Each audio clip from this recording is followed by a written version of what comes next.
Halo, Assalamualaikum warahmatullahi wabarakatuh. Halo semuanya, pada kesempatan kali ini saya Rizal Muhammad dengan NIM 4012-21116 akan membahas secara mendalam mengenai efektivitas serta dampak dan kemanfaatan Undang-Undang Nomor 39 Tahun 2014 tentang Perkebunan. Yang dimana undang-undang ini merupakan bagian penting dari kerangka hukum nasional yang bertujuan untuk mengatur, mengembangkan dan menjaga keseimbangan dalam sektor perkebunan di Indonesia.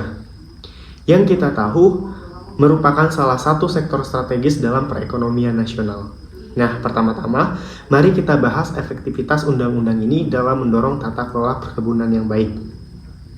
Jadi teman-teman, sejak disahkan Undang-Undang Nomor 39 Tahun 2014 telah memberikan arah yang lebih jelas bagi pembangunan sektor perkebunan, yang dimana undang-undang ini menggantikan regulasi sebelumnya, yakni Undang-Undang Nomor 18 Tahun 2004 dan hadir dengan pendekatan yang lebih menyeluruh baik dalam aspek ekonomi, sosial maupun lingkungan.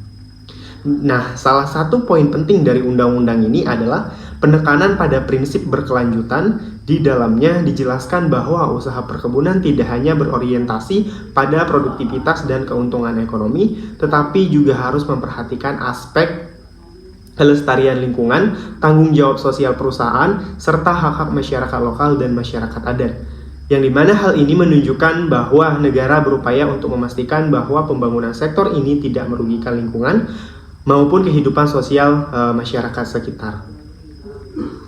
Nah, undang-undang ini juga memperkenalkan ketentuan tentang izin usaha perkebunan yang mencakup berbagai tahapan dan persyaratan yang harus dipenuhi pelaku usaha sebelum memulai kegiatan operasional. Dalam pasal-pasalnya dijelaskan bahwa setiap pelaku usaha harus memiliki dokumen legal yang sah seperti hak guna usaha atau yang dikenal dengan HGU dan rencana kerja yang memuat aspek lingkungan. Hal ini tentu mendorong pelaku usaha untuk lebih tertib secara administratif dan bertanggung jawab terhadap dampak kegiatan yang mereka lakukan. Nah, di sisi lain, kemitraan antara perusahaan besar dan petani kecil juga menjadi bagian penting dari tata kelola yang diatur dalam undang-undang ini.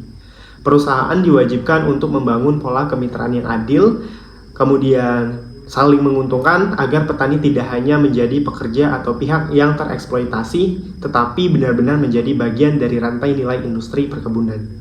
Nah, namun demikian, meskipun secara normatif, undang-undang ini sangat kuat dan progresif, namun dalam praktiknya masih banyak tantangan paling mendasar. Salah satunya tantangan paling mendasar itu adalah lemahnya implementasi di lapangan, yang dimana pengawasan dari pemerintah, baik pusat maupun daerah, masih belum maksimal. Sehingga banyak pelaku usaha yang melanggar ketentuan izin, memperluas lahan tanpa izin, bahkan melakukan pembukaan lahan dengan cara merusak lingkungan seperti pembakaran hutan. Nah, belum lagi masalah tumpang tindih regulasi antara sektor kehutanan, pertanahan, dan perkebunan yang sering menimbulkan konflik kepentingan, yang dimana hal ini menyebabkan ketidakpastian hukum dan memperlambat proses perizinan maupun penyelesaian konflik agraria di banyak daerah. Nah, selain itu, minimnya partisipasi masyarakat, yang dimana khususnya masyarakat adat dan lokal, dalam perencanaan dan pengembalian keputusan terkait pengembangan perkebunan menjadi salah satu atau menjadi masalah yang masih belum sepenuhnya terselesaikan. Karena seringkali masyarakat lokal tidak diberi ruang untuk menyampaikan aspirasi mereka ketika perusahaan akan membuka lahan, sehingga menimbulkan ketegangan dan konflik sosial yang berkepanjangan. Nah, selanjutnya, kita akan membahas mengenai dampak dan kemanfaatan dari Undang-Undang Nomor 39 Tahun 2014 tentang perkebunan ini. Secara garis besar, undang-undang ini memberikan dampak positif dalam membentuk kerangka kerja yang lebih sistematis dan terukur bagi pengembangan sektor perkebunan.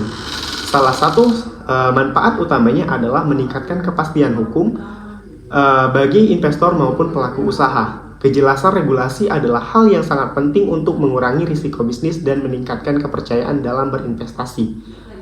Kemudian, undang-undang ini juga memberikan perlindungan terhadap petani dan perkebunan rakyat, terutama dalam hal pola kemitraan, yang dimana diatur bahwa perusahaan harus membina dan memberdayakan petani melalui transfer teknologi, bantuan bibit, pelatihan, serta jaminan pasar. yang dimana hal ini bertujuan untuk meningkatkan produktivitas dan daya saing petani lokal. Dari sisi lingkungan, undang-undang ini juga menekankan pentingnya pengelolaan dampak lingkungan. Perusahaan diwajibkan untuk menyusun dan melaksanakan analisis dampak lingkungan atau AMDAL, serta melakukan konservasi tanah dan air, yang dimana ini adalah bentuk tanggung jawab perusahaan untuk menjaga keseimbangan ekosistem di di sekitar wilayah perkebunan mereka. Nah, tak kalah pentingnya undang-undang ini juga membuka ruang penegakan hukum yang lebih tegas terhadap pelanggaran-pelanggaran seperti penggunaan lahan ilegal, pelanggaran terhadap hak masyarakat adat, dan pencemaran lingkungan. Bahkan diatur juga sanksi administratif hingga pidana bagi perusahaan yang tidak mematuhi ketentuan. Namun, seperti halnya kebijakan publik lainnya, kemanfaatan undang-undang ini belum dirasakan merata oleh semua pihak. Kelompok petani kecil dan masyarakat adat masih sering menghadapi kendala dalam mengakses informasi, sumber daya, serta dukungan hukum ketika menghadapi konflik dengan perusahaan besar. Tidak sedikit kasus di mana masyarakat kehilangan akses atas tanah ulayat atau tanah garapan karena tumpang tindih perizinan atau klaim sepihak dari korporasi. Nah, untuk itu, ke depan perlu ada komitmen lebih kuat dari pemerintah dan seluruh pemangku kepentingan untuk memperbaiki sistem implementasi, meningkatkan kapasitas aparatur pengawasan, serta membangun sinergi yang lebih baik antara pusat dan daerah. Nah, sebagai penutup dari video ini, dapat kita simpulkan bahwa Undang-Undang Nomor 39 Tahun 2014 tentang perkebunan adalah langkah maju dan reformasi tata kelola sektor perkebunan di Indonesia. Dengan prinsip keberlanjutan, perlindungan sosial, dan tanggung jawab lingkungan, undang-undang ini menjadi dasar penting untuk mewujudkan perkebunan yang tidak hanya produktif tetapi juga adil dan berkelanjutan. Namun, untuk mencapai tujuan tersebut, implementasi yang konsisten, pengawasan yang kuat, serta partisipasi aktif masyarakat harus menjadi fokus utamanya. Hanya dengan demikian, dampak positif dari undang-undang ini bisa benar-benar dirasakan oleh seluruh lapisan masyarakat, dari petani kecil hingga generasi mendatang yang akan menikmati hasil dari perkebunan yang lestari dan berkeadilan. Mungkin hanya itu yang bisa saya sampaikan. Saya tutup. Terima kasih. Assalamualaikum warahmatullahi wabarakatuh.